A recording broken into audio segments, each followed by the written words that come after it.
Ó, vamos falar de vacina para ver se essa vacina chega logo e a gente não tem que ficar preocupado.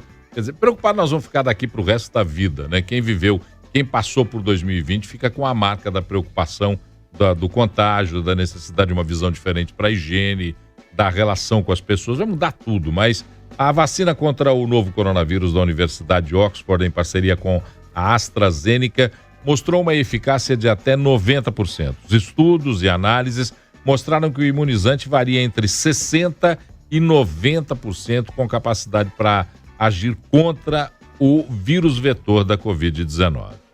E quem está com a gente aí, Paulo, o Naí Tupinambás, que já quase um integrante aqui Sócio do Central 98. Esse aí vai ter carteira assinada daqui a pouco, viu, João? É muito bom a gente falar com o Naí para a gente saber como é que tá essa vacina, se essa notícia é, sim, muito boa, essa notícia que surgiu hoje. Então, Naí, faz essa análise para a gente. Bom dia. Bom dia, João. Bom dia, pessoal. Eu e Lucas. Então, essa notícia é muito boa. Veio de juntar a notícia da semana passada e da semana retrasada. São 3 semanas de notícias boas, né? Teve a notícia da Pfizer, da Moderna e agora da Oxford. E agora acho que vai ter uma semana que vem da coronavírus, da Coronavac também. Então são 4 vacinas em fase final já, quer dizer, 2 já disseram, né? 3 já disseram da sua eficácia. Então é uma notícia muito, muito interessante. Claro que esses dados que foram publicados agora, tanto da Oxford, da Pfizer, da Moderna, não foram publicados, é bom deixar isso bem claro, foi um aviso da indústria farmacêutica, nós vamos precisar de analisar com cuidado esses dados. Mas isso é muito boa, essa notícia, eu acho que essa vacina, a gente estava com expectativa de ser em torno de 60%, ela deu até 90%, essa da Oxford, né? Então, aguardar a produção pela Farmanguinhos e começar a vacinar, quem sabe, até no início do outono do ano que vem. Professor, o maior desafio aí quando se fala da vacina contra a Covid é o armazenamento, né? Algumas vacinas que estão em pesquisa aí estão indicando um armazenamento, um procedimento muito custoso. O caso da vacina de Oxford é até positivo nesse sentido, né? Explica pra gente um pouco esse desafio de se armazenar uma vacina. Então, isso é uma coisa também, uma etapa que a gente não pode esquecer. A da Pfizer, que a primeira foi anunciada aqui há 15 dias atrás, ela precisa ficar menos 70 graus centígrados. Então, assim, nem toda unidade de saúde vai ter um freezer a menos 70 graus. Né? A da Moderna já melhorou um pouco, né? Que é a mesma plataforma da Pfizer, que é RNA vírus, né? De RNA mensageiro, desculpa, ela precisa de menos 20. E agora essa notícia ótima da Oxford, que ela pode ficar refrigerada em geladeiras comuns, a 5 graus centígrados. Facilita muito a distribuição e mais. Essas 2 primeiras, da Pfizer e da Moderna, nós não vamos ter acesso fácil. A dose prevista da Pfizer é em torno de R$150, a dose da Oxford, que vai ser produzida no Brasil, deixar bem claro, pela Farmanguinhos, é em torno de R$12. E sem precisar desse freezer a menos 70. Então, claro que isso vai impactar muito na distribuição da vacina, que vai chegar com mais facilidade na ponta. Claro que não teremos vacina para os 210 milhões de habitantes do Brasil no primeiro momento, nós vamos escalonar quem vai tomar primeiro. Provavelmente os trabalhadores e as trabalhadoras de saúde, né, aquelas pessoas mais vulnerabilizadas, idosos, acima de 65 anos, hipertensos, diabetes, enfim, vão ser também nessa primeira fase da vacinação e talvez até 2022 vacinar toda a população brasileira, que vai ser ou com a da Oxford ou a Coronavac também. Se ela der um resultado positivo, é o que a gente espera, né? Unai, quando você fala, por exemplo, outono do ano que vem, nós estamos falando do mês de abril do ano que vem, a perspectiva mais otimista é final do primeiro trimestre e começo do segundo trimestre do ano que vem. Isso é disponibilidade da vacina? Ou você já está contando com equipamentos suficientes nos postos, cobertura vacinal pronta para ser feita, ou você está levando em conta só a disponibilidade da vacina pronta e lá nos postos de saúde? Então, veja bem, a gente está contando que, por sorte, né, nós temos o Sistema Único de Saúde, o SUS, ele é capilarizado, e nós temos esse know-how de fazer campanhas de vacinação. O Brasil é um exemplo de vacinação no Programa Nacional de Imunização, o PNI. Né? Então, a gente está contando com isso. Vai ter, tanto a Farmanguinhos quanto o Butantan já estão produzindo vacinas. Então, quando eu falo de, talvez, até 30 milhões de doses, até final desse início do outono do ano que vem, eu acho que já vai ser iniciar essa campanha de vacinação. Vai ser um desafio muito grande, gigantesco. Vejam, vai começar o outono, vai ter campanha de vacinação para influenza e vai ter campanha de vacinação, a gente espera, claro, para o Covid. Né? Então, mais uma vez, a importância do SUS bem estruturado, bem financiado, bem equipado e com recursos humanos para poder fazer frente a essa demanda que vai ser realmente gigantesca. Acho que nunca a gente vai ter um desafio tão grande como teremos agora, né, assim, nessa campanha de vacinação para a Covid. Aí uma questão que se levanta, e aí é especulação, e a gente ficou ouvindo, eu até ouvi já alguns especialistas falando da possibilidade. É real o fato de que nós, no verão, teremos menor suscetibilidade ao vírus do que, por exemplo, aqueles que estão no inverno no hemisfério norte, onde as doenças respiratórias se acentuam naturalmente?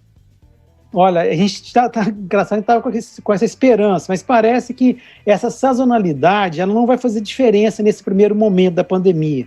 A gente tem visto isso, infelizmente. No Brasil está entrando no verão agora, a gente tem visto um aumento do número de casos. A gente teve uma queda, né, a partir de agosto, realmente caiu, nossa média móvel caiu para baixo de 20 mil casos por dia, e agora, há umas 2 semanas, começamos a aumentar, então voltamos a ter 30 mil casos por dia. Então eu acho que, infelizmente, nesse momento, nós não podemos contar com a sazonalidade. É claro que no inverno pode até aumentar a transmissão, menos pelo comportamento do vírus e mais pelo comportamento das pessoas. As pessoas lá no hemisfério norte ficam mais em ambientes fechados, que são ambientes que propiciam a transmissão mais facilitada da Covid. Então, infelizmente, nesse momento não dá para contar com essa sazonalidade, não. Doutor, voltando a falar dessa vacina de Oxford, só para a gente ter esse entendimento, né, ainda mais nesse tempo de fake news, ela tem essa eficácia de 60% a 90%.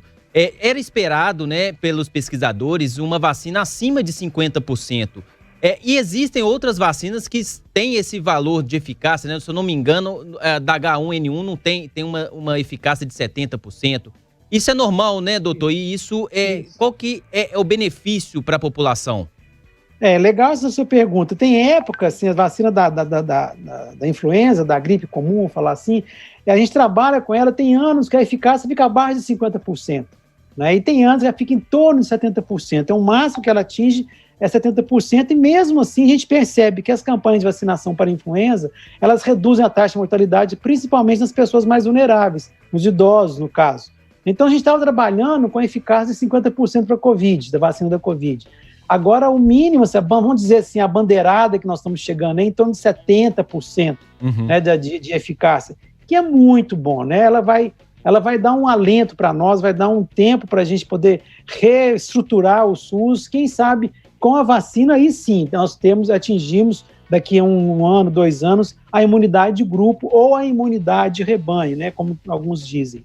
Ô, doutor, falando sobre a sazonalidade ainda, para não embolar a língua, a Covid-19, o SARS-CoV-2, completando aí esse mês 1 ano de seu conhecimento, né? Então a gente ainda não sabe como ele vai funcionar ao longo das estações, então é muito recente ainda para se entender, né, o funcionamento desse vírus, a evolução dele, eventuais mutações, e a gente fica muito ansioso quando o papo é Covid-19 e o comportamento dela em diferentes regiões do mundo, né?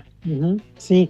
Engraçado, assim, que a gente estava contando, os outros coronavírus, eles têm uma sazonalidade. Os outros que a gente conhece desde a década de 60, que causa resfriado comum, eles têm uma sazonalidade, travou na língua aqui também.